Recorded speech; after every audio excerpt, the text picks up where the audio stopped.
Hello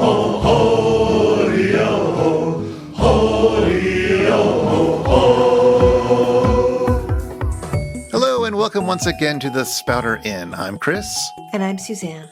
And we're joined for this bonus episode by Lesley Curtis. Dr. Curtis is the founder and president of Sagely, a Philadelphia-based company offering strategy and communication services to small businesses, schools, and university.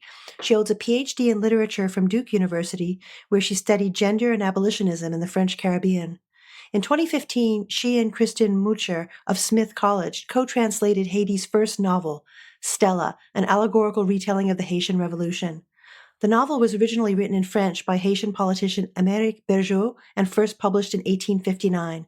Welcome and thank you for joining us, Lesley. Thank you. Now, of course, we're asking you on to talk about this novel because it sounds very interesting. And also it plays really interestingly with the work of history that we just talked about, C.L.R. James, The Black Jacobins.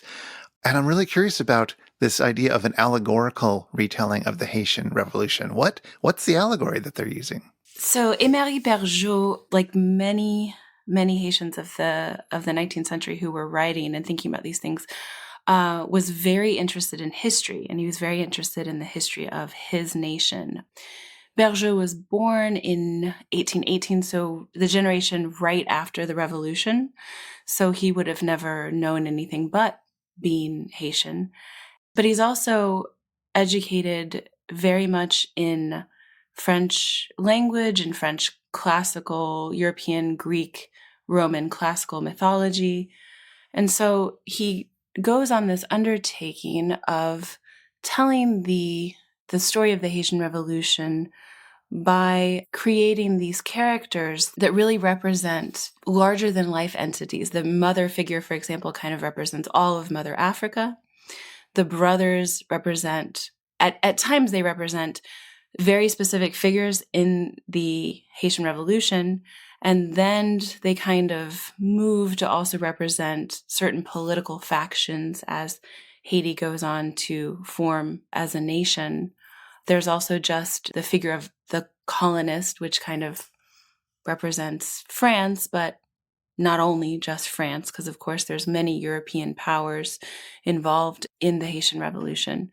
So he is very interested in history, like most of the writers, most of the intellectuals of his time, but he really wants to tell it from this perspective that is literary. It kind of crosses that line between history and literature. It's both and neither at the same time. You're saying such interesting things about the nexus of history and literature, and I know we're going to have a million questions for you about that because this is something we were really fascinated by when we were doing the James episode. But also, the other thing that was so interesting is you were talking a little about the allegorical. Bergeaud says this very cool thing in his preface. He mentions the major figures of the revolution and says, I've borrowed from the lives of these men details necessary to complete the story of the two brothers who, properly speaking, have no individuality. And this is the neat part. Romulus, Remus, and the colonist, who you just mentioned, are collective beings. The African is an ideal, and Stella an abstraction.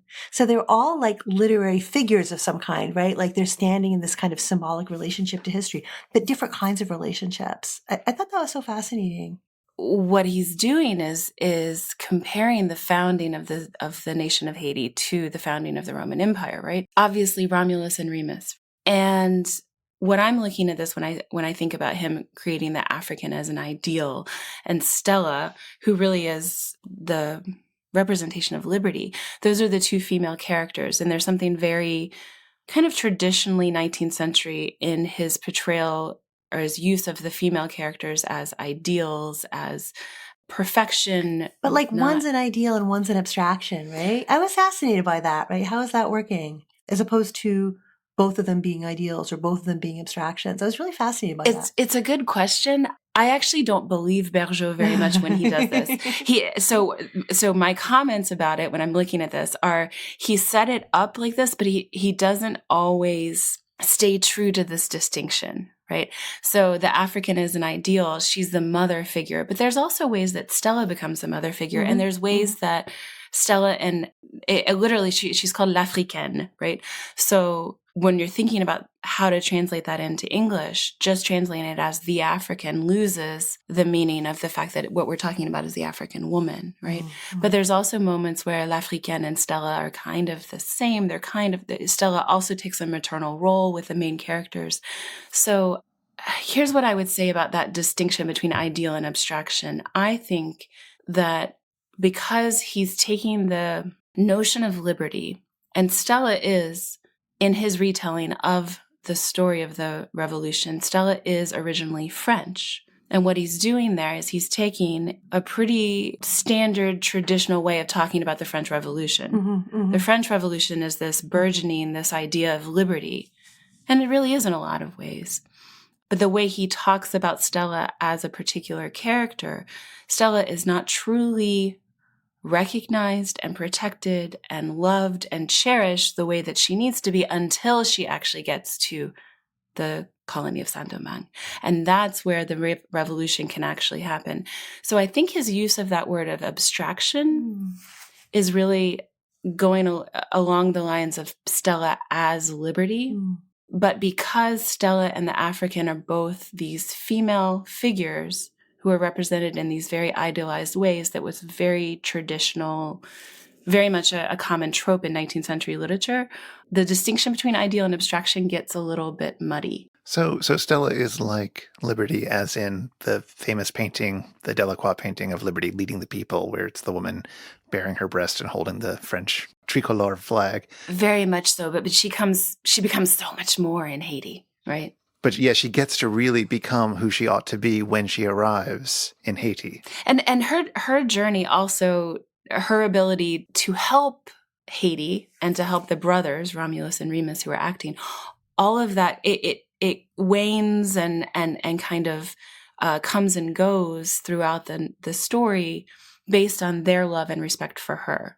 So the message is also kind of, well, France, you tried, but we really respected liberty, and we knew how to make it work for us.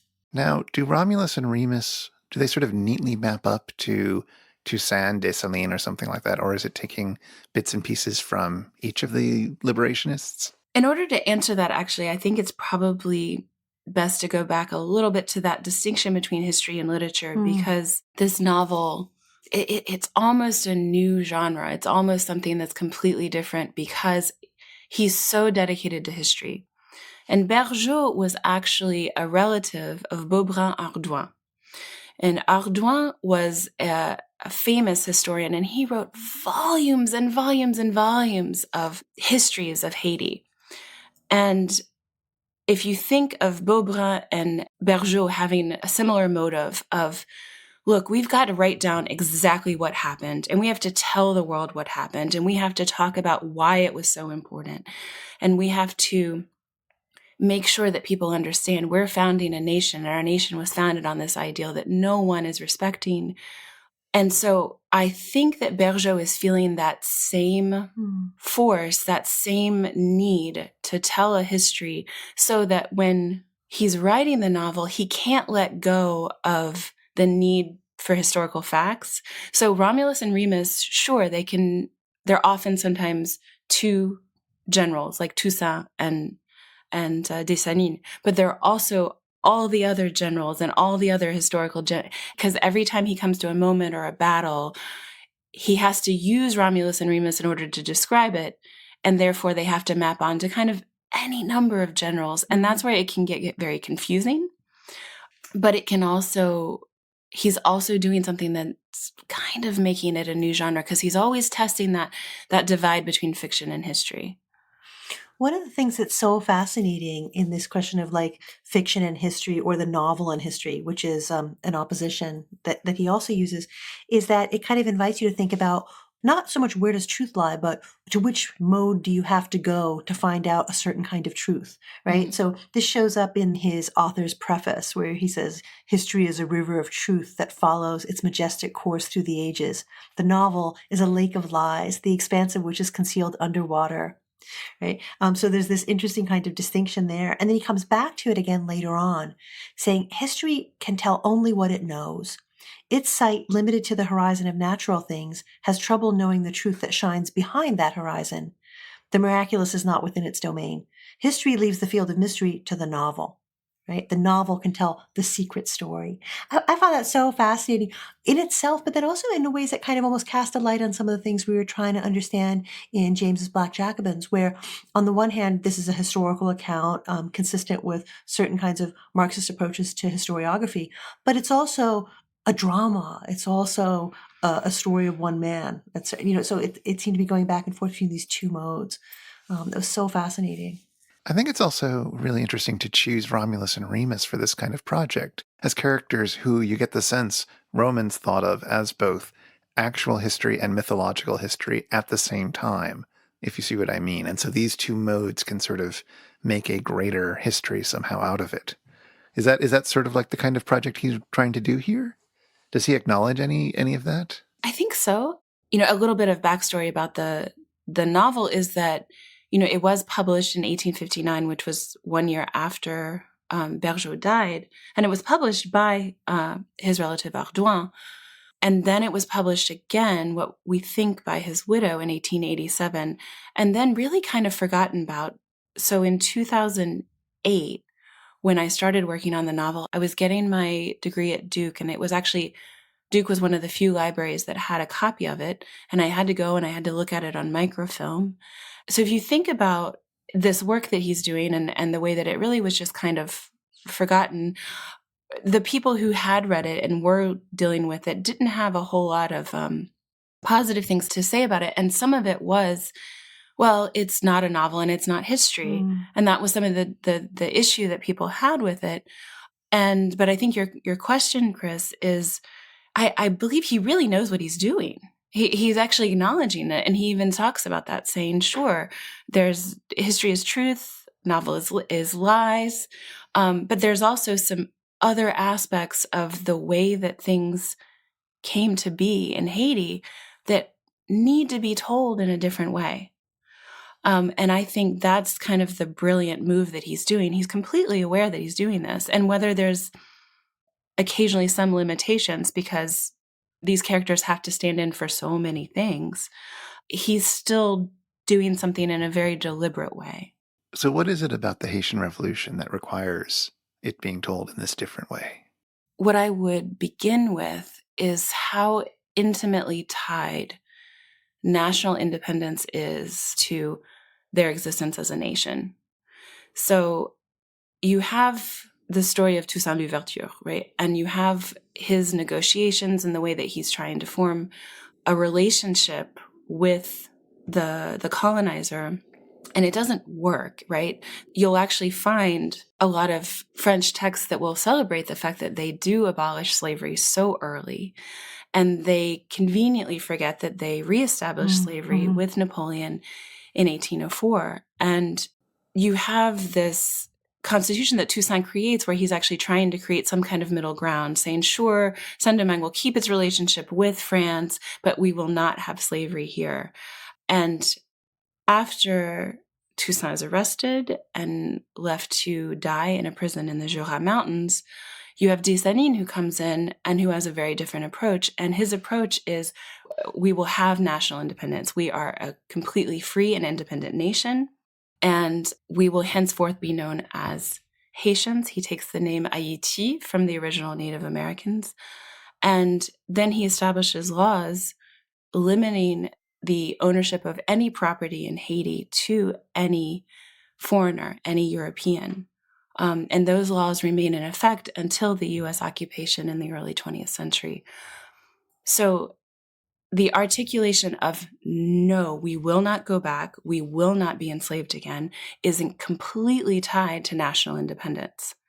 And in some ways, these men, like Bergeaud and Ardouin, who are writing Haitian history in the middle of the 19th century, are still working on ways to write their nation into existence.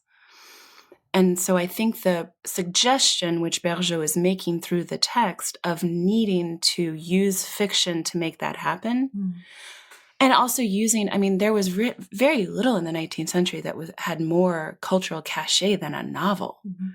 and a novel with the name of a female character, the singular name of female character, that was very much in vogue. So he's taking this and he's writing it in, classic standard French with all kinds of classical references. He's taking the cultural standards and the literary tropes of the colonizer and turning it around and pushing back against the distinction between fiction and nonfiction in order to really assert the fabulous story that is the forming of the nation of Haiti. I was wondering about something when you were talking a little bit about Bergeaud being from, born in the generation not long after the revolution, so born in 1818. What, and I know this is conjecture, right? What kinds of knowledge do we imagine that he and other writers around his time had of the revolution? They're not of a generation to remember the revolution, but they are of a generation to have heard story. Yeah. And I know there's no way to answer this question conclusively, but do you have a sense of that? Like what kind of knowledge they have other than the knowledge that comes from documentary evidence and the histories that are being written in that period? There's a lot of oral history, and there always has been, right? So when he says history can tell only what it knows, its sight, limited to the horizon of natural things, has trouble knowing the truth that shines behind the horizon. The miraculous is not within its domain. And what he's asserting there is the story of the Haitian Revolution is miraculous. And in some ways it actually is. Yeah, miraculous, mystery, all that language, right? Yeah. The ending of the institution of slavery in 1804 is absolutely miraculous given everything that they were up against. History leads the field of mystery to the novel. I would also suggest that there's another way of understanding history that was always very important in Haiti, which was an oral history. And that's something that's important in any enslaved communities when you did not have the same access to literature and language and education and written text. And so that certainly would have been an influence on both Bergeaud and Ardoin and others at the time. And then also, we do have written forms of the Haitian language, which would have been known as Creole. We do have written forms of it at the time. Most of those written forms are based on French sounds and French letters. You really have to wait until the 20th century to have a more codified version of Haitian. And because of that, certainly any stories that were being told in the native language of Haitian would have been oral. And we almost get a little sense, don't we, of that power of oral story, in the episode early in the novel when the mother, Marie l'Africaine, tells her sons her story. And there's a lot of emphasis on her telling it at exactly the right moment. In other words, as if she's been storing this up for a long period, and now's the moment to tell the story. And as soon as she does, that's kind of the catalyst of moving forward. So yeah, definitely the power of oral stories. And there's even a suggestion in the very beginning of someone overhearing them, right? The problem is hearing that story and knowing that kind of long-standing familial heritage, that those sort of family stories are being passed on. That's actually that's the crime that kind of starts the drama of Romulus and Remus's story. Yeah, Bergeaud leaves it kind of oblique, right? Somebody must have overheard it, and that's how the colonist learns about it, and the violence erupts that will ultimately precipitate the revolution, right? Yeah. It's amazing. When you first started working on it together with your co-translator, were there other books that you had in your mind? Like, did you have a sense of where it was situated in literary history? Like, we've been talking about a lot in the context of historical writing and responses to the revolution and almost like imaginative recreatings of the revolutionary moment, right? But in terms of literary history, did you have a sense of like where it fit in? What were its kind of fellows in literary history?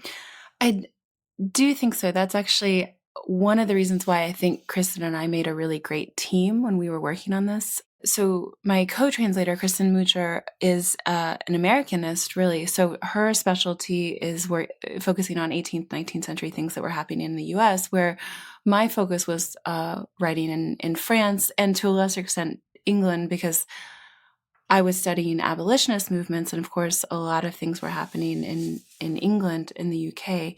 So I was thinking very much so about famous French poetry like Le Lac, these idealized figures of women that were always kind of abstractions.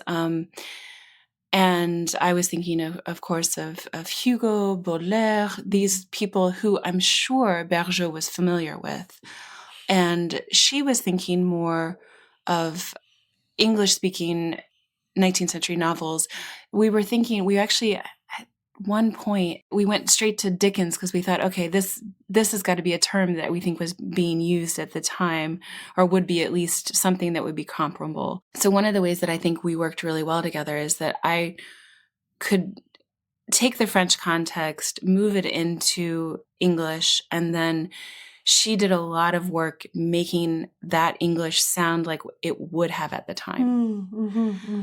Where I think I was able to pull it into English, but what I was doing in English was probably a little bit too modern.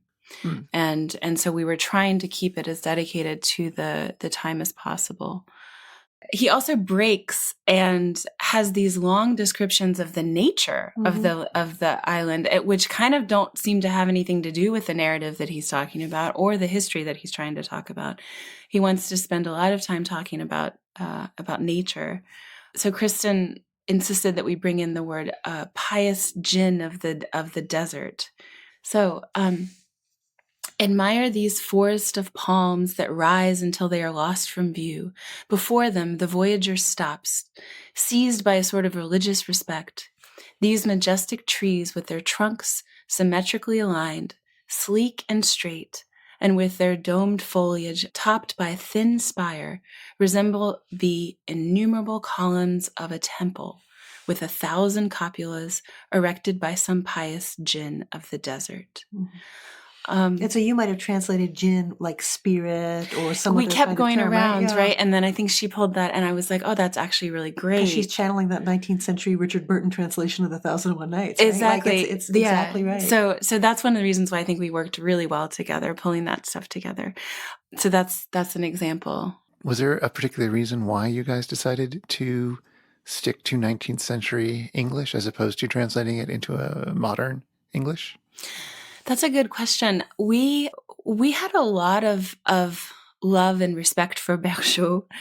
The two of us were studying the Haitian Revolution at the beginning of the 21st century, and we were very influenced by a generation of scholars right before us that were really only about 10, 15 years older than us, who had done all this work to really try to pull out why the Haitian Revolution was so fantastic.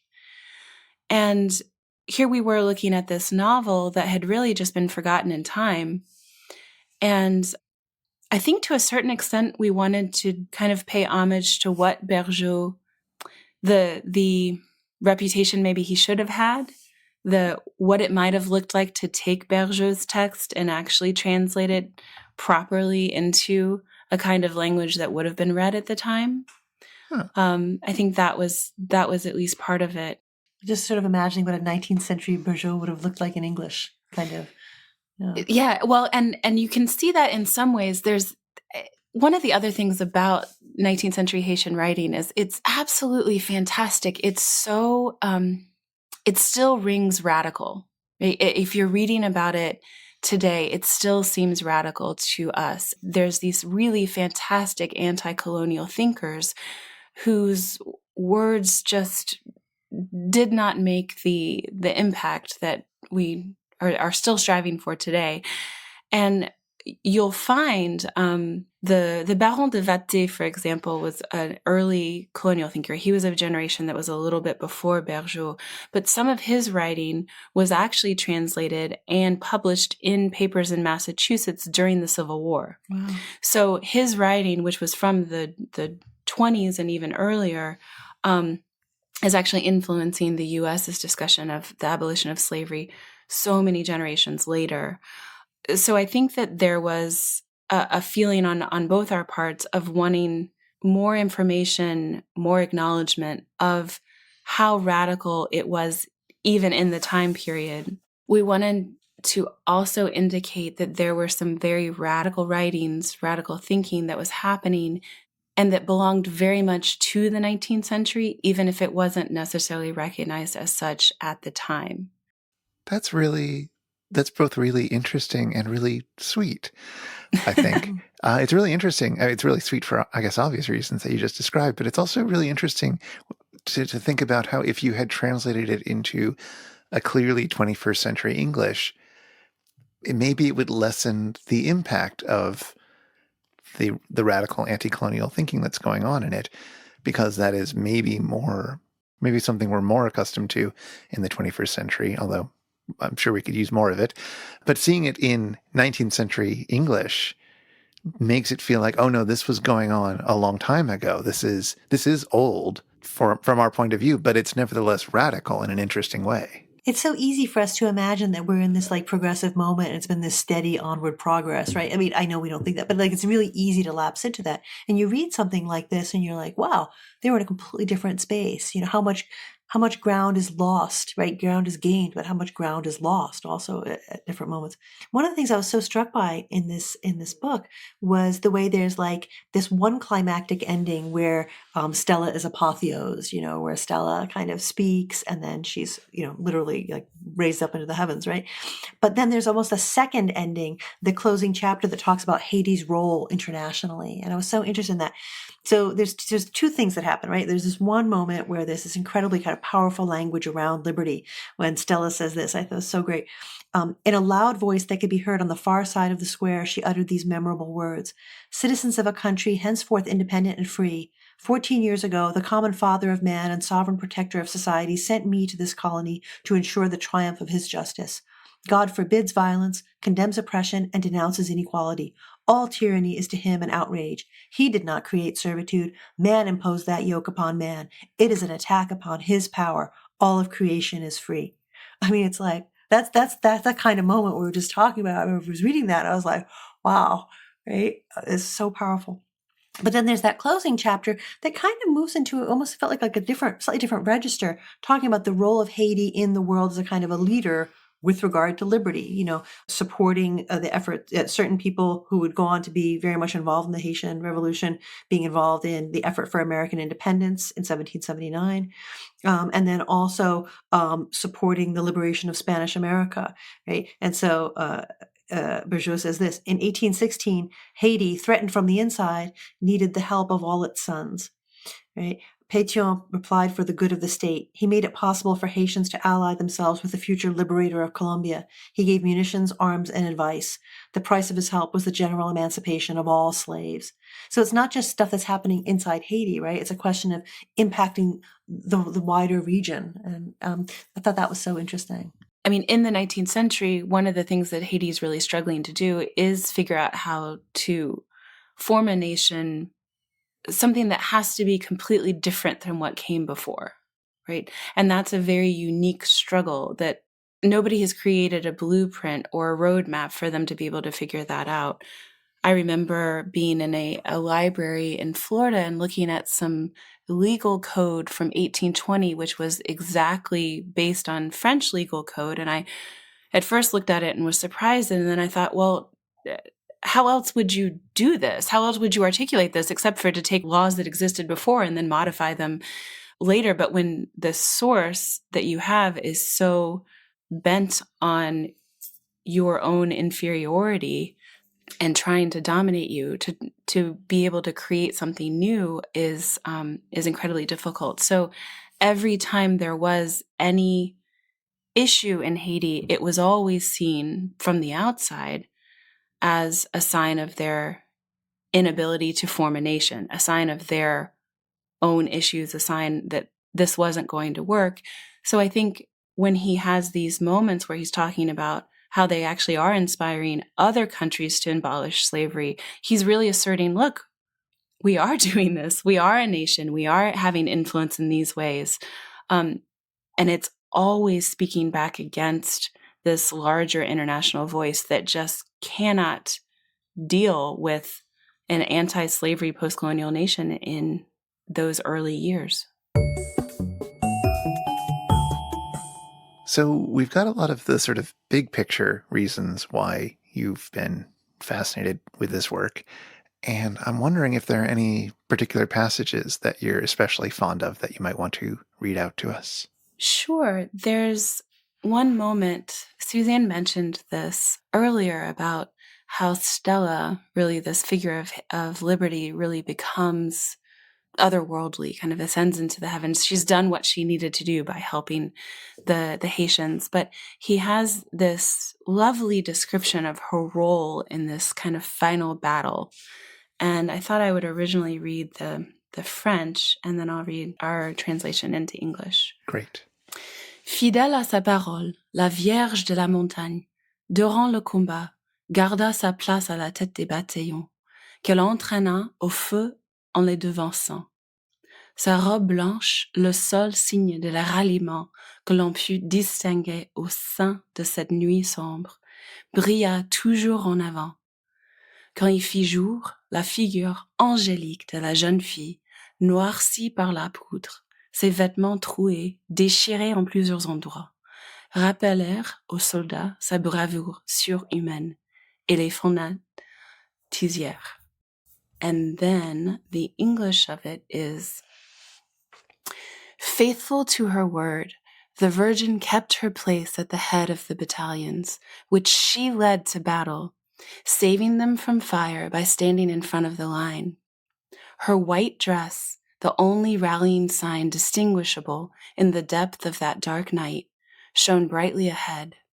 When the day broke, her angelic face, blackened by gunpowder, and her clothes, torn and damaged in several places, reminded the soldiers of her superhuman bravery, which rendered them even more devoted to their cause.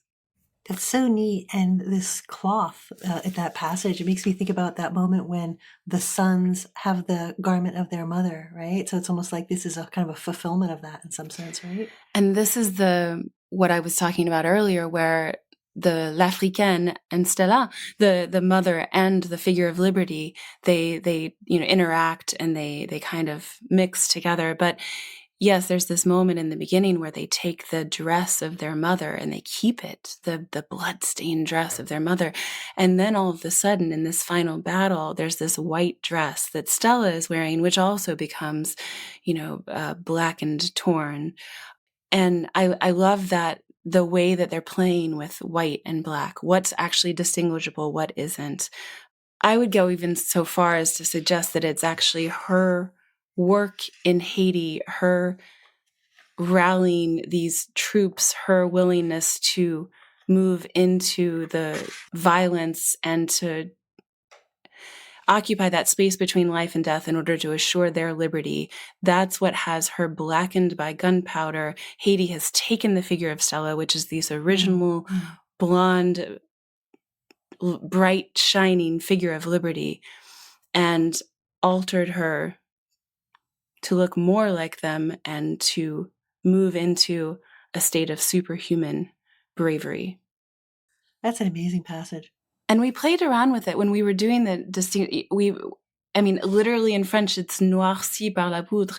And so we really wanted to keep that, the blackened and the dark night and the sombre as the dark. And we were very careful with how we kept the distinctions between white and black in there, because that's the other thing that Bergeaud is doing with these figures of Romulus and Remus, is that he's having one brother who has fully African heritage and one brother who has both French and African heritage, and trying to suggest a way for them to work together, which has been something that is articulated in multiple different Haitian texts in the 19th century. Were there other challenges in the translation? I'm not sure there were other challenges. I mean, it's a huge endeavor, right? Yes, absolutely. And it certainly has to be a work of love, because it happened over, I would say, from idea to proposal to actual finished product was about 5 years. So you really have to kind of live with this for a long time and think about it. But it really was just lovely. One thing I do remember about the certain challenges were simply that Bergeaud was at a certain point, he would just be so dedicated to telling all the details of a battle. And sometimes in French, you would just be using certain pronouns and it wasn't clear exactly what he was referring to. So we would have to kind of rework the words and we didn't want to drop anything that he was actually describing, even if it felt like sometimes we were like, we really don't need to talk about exactly everybody's position and how they're walking around and which weapons they're holding. And he would get very much into the details. So some of that, just the translation between French and English, was the use of pronouns made it a little bit difficult. I was thinking about something you mentioned earlier, Lesley, about how this is a book that it didn't become entirely lost, but was neglected after its first two printings in the 19th century. I can't help but wonder about what kind of readers it might have had, like during the time when it was still in print. Do we have a sense of this being read back in Haiti, or are there references to it, or what do we know? Well, it was published in Paris, and Ardouin was in Paris, and Bergeaud was also in exile. I'm not sure how many people really would have read it. Ardouin was actually quite connected, and he was meeting with political leaders in Paris at the time. So I'm not sure whether any of his Parisian contacts would have read it. I doubt it would have had a large readership. Did copies of the book make it to Haiti? I don't think copies of the first edition did. And then there is the copy from the 1887 edition, which I was able to find in Florida. And there is some indication penciled in the binding of where it was before it came in 1961 to the library in Florida, but we don't have a whole lot of information about that. Those kinds of things I think are so fascinating. I could spend lots of times looking at where books were and how they got passed around. Do you know, has there been a renewed readership of these books since it's been brought back to life? Both, it sounds like there's been a French edition published at some point and then your English translation. There has been renewed interest, and there's a lot more scholarship on 19th century Haiti. Wonderful scholars who are doing a lot of work uncovering original text, making clear English translations, and really filling in a lot of gaps that simply we didn't have because a lot of people weren't necessarily focusing on the topic, but you also had a lot of scholars who were coming from a colonialist perspective who weren't really treating a lot of this information with respect. So now looking at it from the perspective of how incredibly radical it was and what Haitians were really up against at the time, and certainly even now, I really do think has offered renewed interest in the story of the revolution and what happens after. And what is the sort of afterlife or ongoing afterlife after James even of the legacy of the Haitian Revolution in the imagination and Toussaint in particular? Like, is he still, I'm sure he's still thought of as, the founder of the nation. Are people still doing interesting things with his story? There's so many ways that the legacy, right, of historical figures in general changes, right? And we have the story of Toussaint Louverture, and then we have the story of Dessalines, and both of them, and Bergeaud recognizes this by making Romulus and Remus brothers, but they are different, right? And the way that Dessalines has been understood and portrayed, Dessalines has always been understood as more radical. He's always been understood as someone who went further.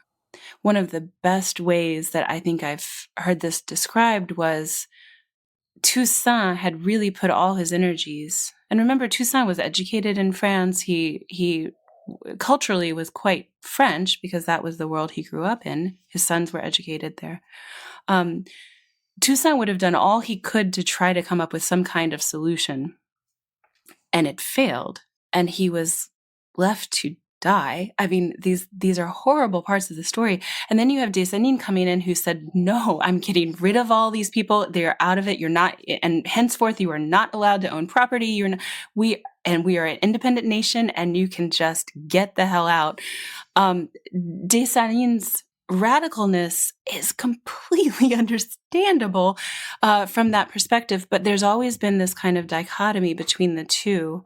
And Dessalines has served for later Haitian leaders, has always served as a kind of call to radical action. And Haiti coming into being has kind of always been a very long process of breaking down the colonial powers that be. So when C.L.R. James is writing, of course, this is a moment and a question that he's engaging with. Fascinating to think about James's reedition in 1963, coming out at the time of all these African nations claiming their own independence, and looking back at what Haiti was able to achieve in 1804. And so at each moment and each step, these things kind of change. There's a woman named Evanine Alexis, who is a scholar at Oberlin College, who has done some really fascinating work on historical legacy and how it has changed. And she talks about how Aristide actually changed his radical references to the revolution and starts using Toussaint later on, after having more influence from the US. And that is a way that Toussaint's legacy is actually as someone who's a little bit more mild or more willing to compromise. So I guess I would just end it by saying that these people's legacy, what they do, what they mean in history has changed, because it always means something different in our time, right? Certainly that would have been the case for James, and that's still the case now. And you'll still have these radical Haitian leaders who are calling on Dessalines and Toussaint. Fantastic. Well, that seems like an excellent note to end on. Thank you very much for joining us, Lesley. Well, thank you. And thank you for letting us and other parts of the Anglophone world know about this novel. Thank you for spending those 5 years hard work translating it. It was a joy, and I'm very glad to talk about it. I have a lot of respect for Bergeaud, and it's a lot of fun. Translation is also just fun. So for dorks like us, I guess. Absolutely. Well, if you'd like to get in touch with us, you can email us at spouter@megaphonic.fm, or we're on Twitter @thespouter. We'd love to hear from you. Show notes with links for things that we've mentioned in this episode are at megaphonic.fm/spouter/24b, and the Spouter-Inn is one of the fancy little podcasts over at Megaphonic FM. So until next time, see you again at the Spouter-Inn.